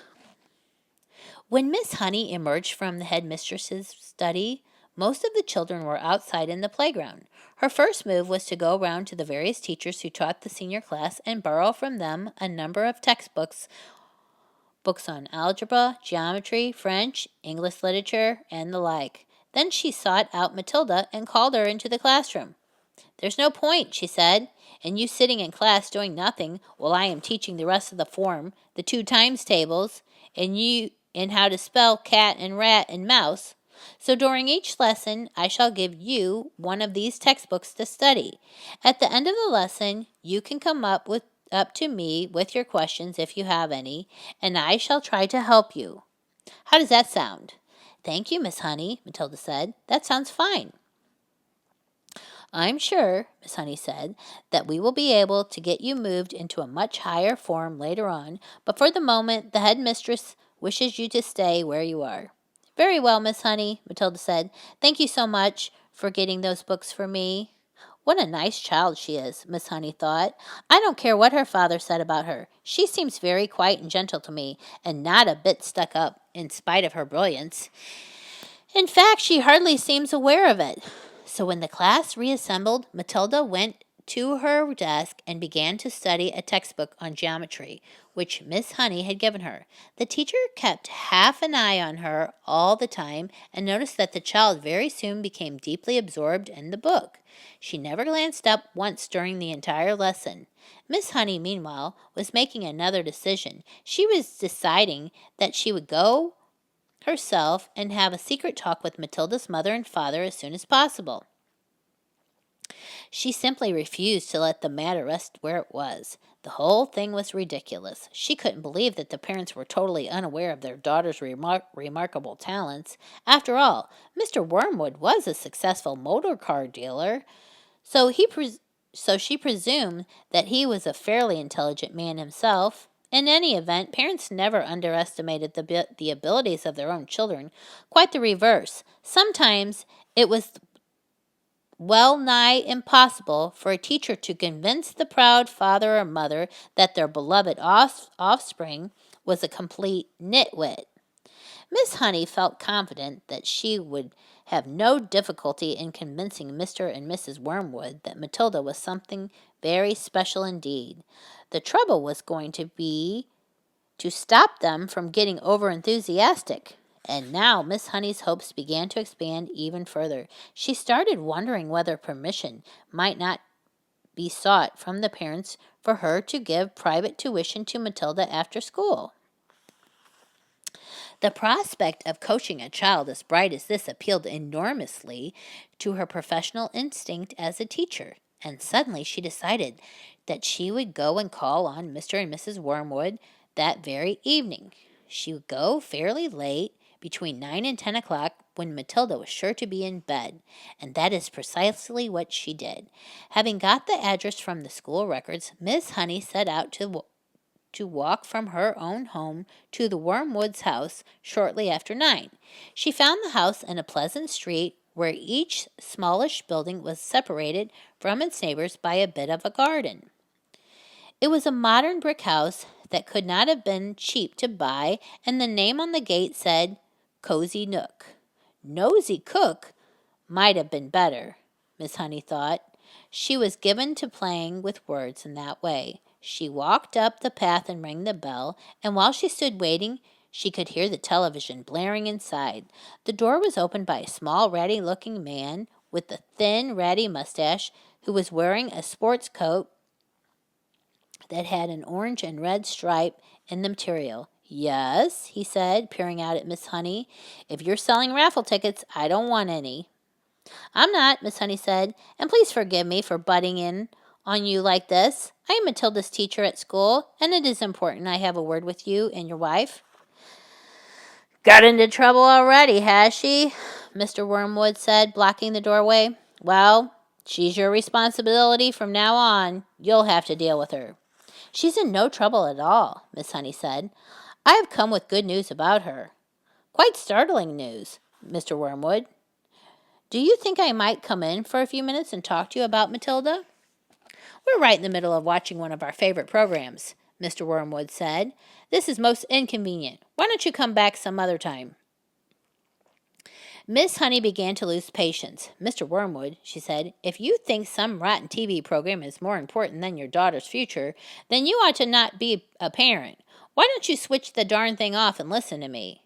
That shook Mr. Wormwood. He was not used to being spoken to in this way. He peered carefully at the slim, frail woman who stood so resolutely out on the porch. "Oh, very well then," he snapped. "Come on in and let's get it over with." Miss Honey stepped briskly inside. "Mrs. Wormwood isn't going to thank you for this," the man said as he led her into the sitting room, where a large, platinum blonde woman was gazing rapturously at the TV screen. "Who is it?" the woman said, not looking around.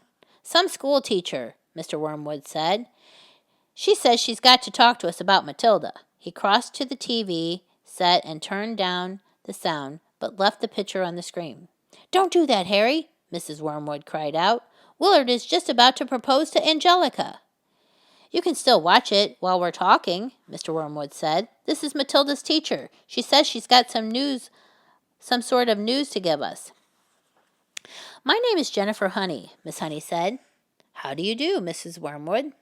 Mrs. Wormwood glared at her and said, "What's the trouble then?" Nobody invited Miss Honey to sit down, so she chose a chair and sat down anyway. "This," she said, "was your daughter's first day at school." "We know that," Mrs. Wormwood said, ratty about missing her program. "Is that all you came to tell us?" Miss Honey stared hard into the other woman's wet gray eyes, and she allowed the silence to hang in the air until Mrs. Wormwood became quite uncomfortable. "Do you wish me to explain why I came?" she said. "Get on with it, then," Mrs. Wormwood said.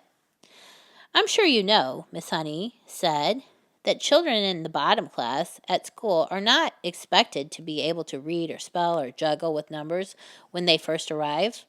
5-year-olds cannot do that, but Matilda can do it all.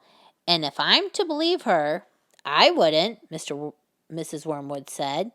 She was still ratty at losing the sound on the TV. Was she lying then? Miss Honey said. When she told me that nobody taught her to multiply or to read? Did either of you teach her? Teach her what? Mr. Wormwood said.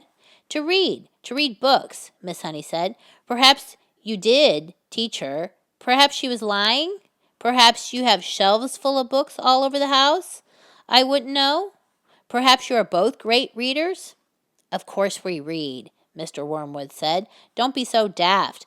I read the auto car and the motor from cover to cover every week. This child has already read an astonishing number of books, Miss Honey said. I was simply trying to find out if she came from a family that loved good literature.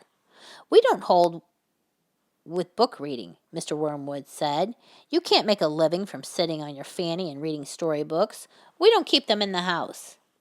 I see, Miss Honey said. Well, all I came to tell you was that Matilda has a brilliant mind, but I expect you knew that already. Of course I knew she could read, the mother said. She spends her life up in her room, buried in some silly book. But does it not intrigue you, Miss Honey said, that a little 5-year-old child is reading long adult novels by Dickens and Hemingway? Doesn't that make you jump up and down with excitement? Not particularly, the mother said. I'm not in favor of blue stockings, girls. A girl should think about making herself look attractive so she could get a good-looking husband later on. Looks is more important than books, Miss Hunky. The name is Honey, Miss Honey said. Now look at me, Miss Wormwood said. Then look at you. You chose books. I chose looks. Miss Honey looked at the plain, plump person with the smug, suet-pudding face who was sitting across the room. What did you say? She asked. I said, you chose books and I chose looks, Mrs. Wormwood said. And who's finished up the better off? Me, of course. I'm sitting pretty in a nice house with a successful businessman, and you're left slaving away teaching a lot of nasty little children the ABC. Quite right, Sugarplum, Mr. Wormwood said, casting a look of such simpering sloppiness at his wife it would have made a cat sick. Miss Honey decided that if she was going to get anywhere with these people, she must not lose her temper. I haven't told you all of it yet, she said. Matilda, so far as I can gather at this early age, is also a kind of mathematical genius. She can multiply complicated figures in her head like lightning. What's the point of that when she can buy a calculator? Mr. Wormwood said. A girl doesn't get a man by being brainsy, Mrs. Wormwood said. Look at that film star, for instance, she added, pointing at the silent TV screen, where a bosomy female was being embraced by a craggy actor in the moonlight. You don't think she got him to do that by multiplying figures at him, do you? Not likely. And now he's going to marry her. You see if he doesn't, and she's going to live in a mansion with a butler and lots of maids. Miss Honey could hardly believe what she was hearing. She had heard that parents like this existed all over the place and that their children turned out to be delinquents and dropouts, but it was still a shock to meet a pair of them in the flesh. Matilda's trouble, she said, trying once again, is that she is so far ahead of everyone else around her that it might be worth thinking about some extra kind of private tuition. I seriously believe that she could be brought up to the university standard in 2 or 3 years with the proper coaching. University? Mr. Wormwood shouted, bouncing up in his chair. Who wants to go to university, for heaven's sake? All they learn there is bad habits. That is not true, Miss Honey said. If you had a heart attack this minute and had to call a doctor, That doctor would be a university graduate. If you got sued for selling someone a rotten secondhand car, you'd have to get a lawyer, and he'd be a university graduate, too. Do not despise clever people, Mr. Wormwood, but I can see we're not going to agree. I'm sorry I burst in on you like this. Miss Honey rose from her chair and walked out of the room. Mr. Wormwood followed her to the front door and said, "Good of you to come, Miss Hawks. Or is it Miss Harris?" "It's neither," Miss Honey said, "but let it go." And away she went. Throwing the hammer. The nice thing about Matilda was that if you had met her casually and talked to her, you would have thought she was a perfectly normal 5.5-year-old child. She displayed almost no outward signs of her brilliance, and she never showed off. This is a very sensible and quiet little girl, you would have said to yourself, and unless for some reason you had started a discussion with her about literature or mathematics, you would never have known the extent of her brain power. It was therefore easy for Matilda to make friends with other children. All those in her class liked her. They knew, of course, that she was clever, because they had heard her being questioned by Miss Honey on the first day of term. And they knew also that she was allowed to sit quietly with a book during lessons and not pay attention to the teacher. But children of her age do not search deeply for reasons. They are far too wrapped up in their own small struggles to worry overmuch about what others are doing and why. Among Matilda's newfound clients was the girl called Lavender. Right from the first day of term, the two of them started wandering around together during the morning break and in the lunch hour. Lavender was exceptionally small for her age, a skinny little nymph with deep brown eyes and with dark hair that was cut in a fringe across her forehead. Matilda liked her because she was gutsy and adventurous. She liked Matilda for exactly the same reasons. Before the first week of term was up, awesome tales about the headmistress, Miss Trunchbull, began to filter through to the newcomers. Matilda and Lavender, standing in a corner of the playground during morning break on the third day, were approached by a rugged 10-year-old with a boil on her nose called Hortensia. "New scum, I suppose," Hortensia said to them, looking down from her great height. She was eating from an extra-large bag of potato crisps and digging the stuff out in big handfuls. "Welcome to Borstal," she added, spraying bits of crisp out of her mouth like snowflakes. The two tiny ones, confronted by this giant, kept a watchful silence. Have you met the Trunchbull yet?" Hortensia asked.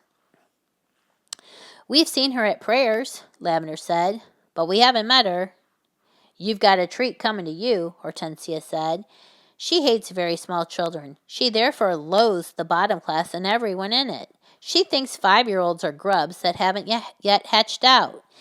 In went another fistful of crisps, and when she spoke again, out sprayed the crumbs. "If you survive your first year, you may just manage to live through the rest of your time here. But many don't survive. They get carried out on stretchers screaming. I've seen it often." Hortensia paused to observe the effects these remarks were having on the two titchy ones. Not very much. They seemed pretty cool. So the large one decided to regale them with further information. "I suppose you know the Trunchbull has a lock-up cupboard in her private quarters called the chokey. Have you heard about the chokey?" Matilda and Lavender shook their heads and continued to gaze up at the giant. Being very small, they were inclined to mistrust any creature that was larger than they were, especially senior girls. "The chokey," Hortensia went on, "is a very tall but very narrow cupboard. The floor is only 10 inches square, so you can't sit down or squat in it. You have to stand, and 3 of the walls are made of cement, with bits of broken glass sticking out all over, so you can't lean against them. You have to stand more or less at attention all the time when you get locked up in there. It's terrible." "Can you lean against the door?" Matilda asked. "Don't be daft," Hortensia said. "The door's got thousands of sharp, spiky nails sticking out of it. They've been hammered through from the outside, probably by the Trunchbull herself. Have you ever been in there? Lavender asked. My first term, I was there 6 times, Hortensia said, twice for a whole day, and the other times for 2 hours each. But 2 hours is quite bad enough. It's pitch dark, and you have to stand up dead straight, and if you wobble at all, you get spiked either by the glass on the walls or the nails on the door. Why were you put in? Matilda asked. What had you done? The first time, Hortensia said. I poured half a tin of golden syrup onto the seat of the chair the Trunchbull was going to sit on at prayers. It was wonderful.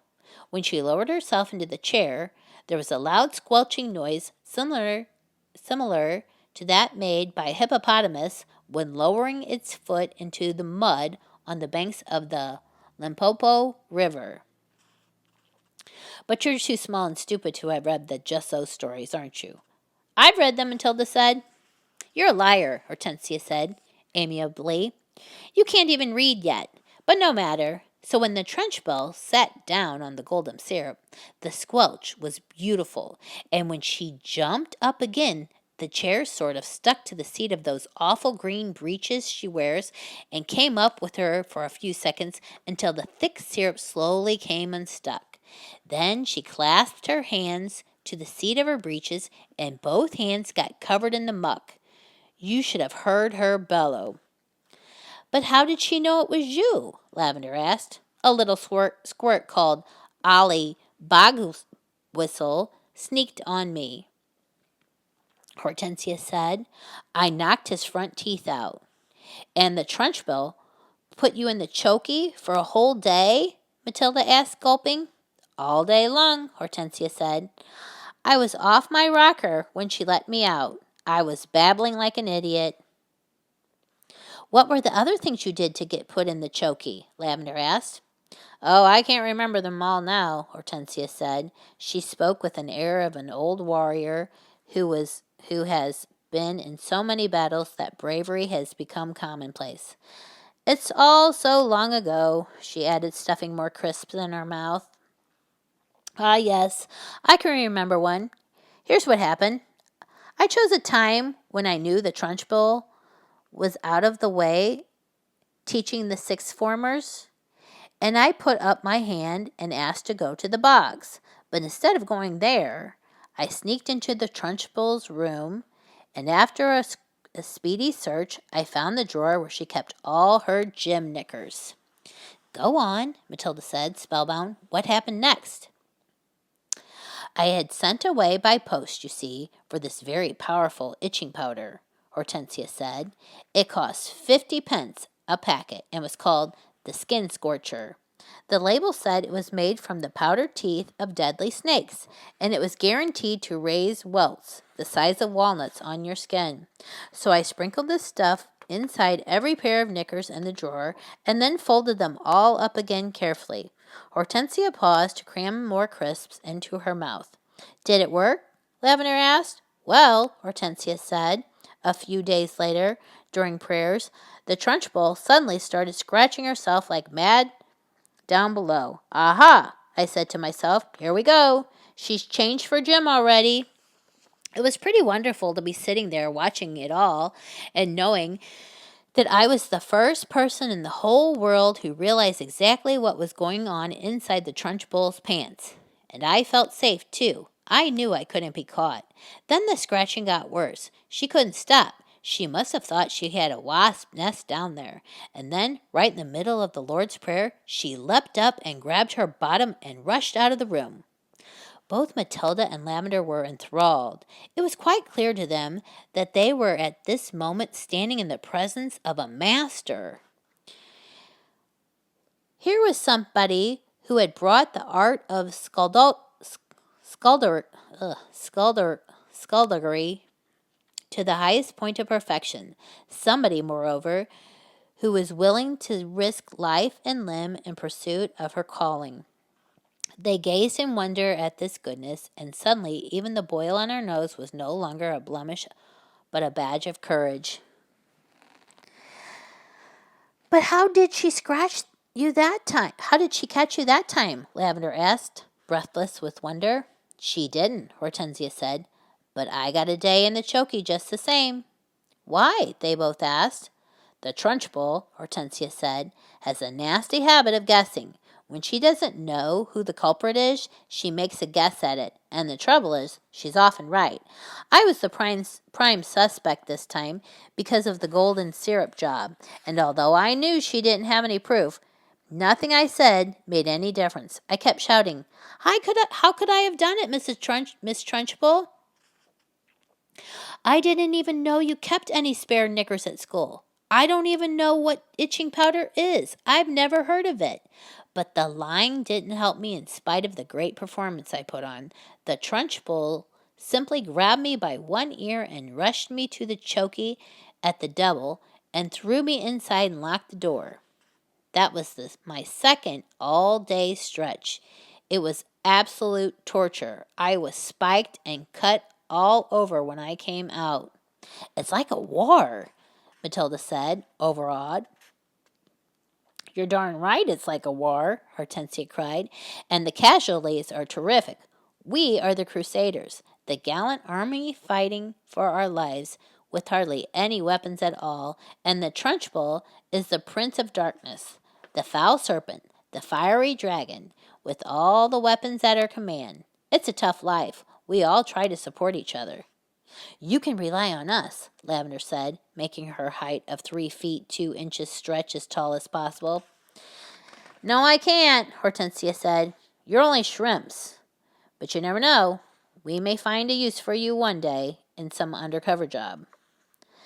Tell us just a little bit more about what she does, Matilda said. Please do. I mustn't frighten you before you've been here a week, Hortensia said. You won't, Lavender said. We may be small, but we're quite tough. Listen to this, then, Hortensia said.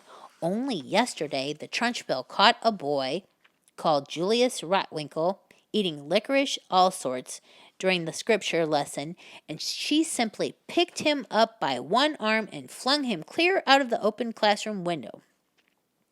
Our classroom is 1 floor up, and we saw Julius Rotwinkle go sailing out over the garden like a frisbee and landing with a thump in the middle of the lettuces. Then the Trunchbull turned to us and said, From now on, anybody caught eating in class goes straight out the window. Did this Julius Rotwinkle break any bones? Lavender asked. Only a few, Hortensia said. You've got to remember that the Trunchbull once threw the hammer for Britain in the Olympics, so she's very proud of her right arm. What's throwing the hammer? Lavender asked. The hammer, Hortensia said, is actually a ruddy, great cannonball on the end of a long bit of wire, and the thrower whisks it round and round his or her head, faster and faster, and then lets it go. You have to be terrifically strong. The Trunchbull will throw anything around just to keep her arm in, especially children. Good heavens, Lavender said. I once heard her say, Hortensia went on, that a large boy is about the same weight as an Olympic hammer, and therefore he's very useful for her practicing with. At that point, something strange happened. The playground, which up to then had been filled with shrieks and shouting of children at play, all at once became silent as the grave. Watch out, Hortensia whispered. Matilda and Lavender glanced round and saw the gigantic figure of Miss Trunchbull advancing through the crowd of boys and girls with menacing strides. The children drew back hastily to let her through, and her progress across the asphalt was like that of Moses going through the Red Sea when the waters parted. A formidable figure she was, too, in her belted smock and green breeches. Below the knees, her calf muscles stood out like grapefruits inside her stockings. Amanda Thrip, she was shouting. You, Amanda Thrip, come here. Hold your heads, Hortensia whispered. What's going to happen? Lavender whispered back. That idiot Amanda, Hortensia said, has let her long hair grow even longer during the holes, and her mother has plaited it into pigtails. Silly thing to do. Why silly? Matilda asked. If there's one thing the Trunchbull can't stand is pigtails. Hortensia said. Matilda and Lavender saw the giant in green breeches advancing upon a girl of about 10 who had a pair of plaited golden pigtails hanging over her shoulders. Each pigtail had a blue satin bow at the end of it, and it all looked very pretty. The girl wearing the pigtails, Amanda Thripp, stood quite still, watching the advancing giant, and the expression on her face was one that you might find on the face of a person who is trapped in a small field with an enraged bull which is charging flat out towards her. The girl was glued to the spot, terror-struck, pop-eyed, quivering, knowing for certain that the day of judgment had come for her at last. Miss Trunchbull had now reached the victim and stood towering over her. "I want those filthy pigtails off before you come back to school tomorrow," she barked. "Chop 'em off and throw 'em in the dustbin. You understand?" Amanda, paralyzed with fright, managed to stutter. Mommy likes them. She plates them for me every morning." "Your mummy is a twit," the Trunchbull bellowed. She pointed a finger the size of a salami at the child's head and shouted, "You look like a rat with a tail coming out of its head." "My mummy thinks I look lovely, Miss Trunchbull," Amanda stuttered, shaking like a blancmange. "I don't give a tinker's toot what your mummy thinks," the Trunchbull yelled, and with that she lunged forward and grabbed hold of Amanda's pigtails in her right fist and lifted the girl clear off the ground. Then she started swinging her around her head, faster and faster, and Amanda was screaming blue murder, and the Trunchbull was yelling, "I'll give you pigtails, you little rat." "Shades of the Olympics," Hortensia murmured. "She's getting up speed now, just like she does with the hammer. 10 to 1 she's going to throw her." And now the Trunchbull was leaning back against the weight of the whirling girl and pivoting expertly on her toes, spinning round and round, and soon Amanda Thripp was traveling so fast she became a blur, and suddenly, with a mighty grunt, the Trunchbull let go of the pigtails, and Amanda went sailing like a rocket right over the wire fence of the playground and high up into the sky. "Well thrown, sir," someone shouted from across the playground, and Matilda, who was mesmerized by the whole crazy affair, saw Amanda Thripp descending in a long, graceful parabola onto the playing field beyond. She landed on the grass and bounced 3 times and finally came to rest. Then, amazingly, she sat up. She looked a trifle dazed, and who could blame her? But after a minute or so, she was on her feet again and tottering back towards the playground. The Trunchbull stood in the playground, dusting off her hands. "Not bad," she said, "considering I'm not in the strict training. Not bad at all." Then she strode away. "She's mad," Hortensia said. "But don't the parents complain?" Matilda asked. "Would yours?" Hortensia asked. "I know mine wouldn't. She treats the mothers and fathers just the same as the children, and they're all scared to death of her. I'll be seeing you sometime, you two." And with that she sauntered away.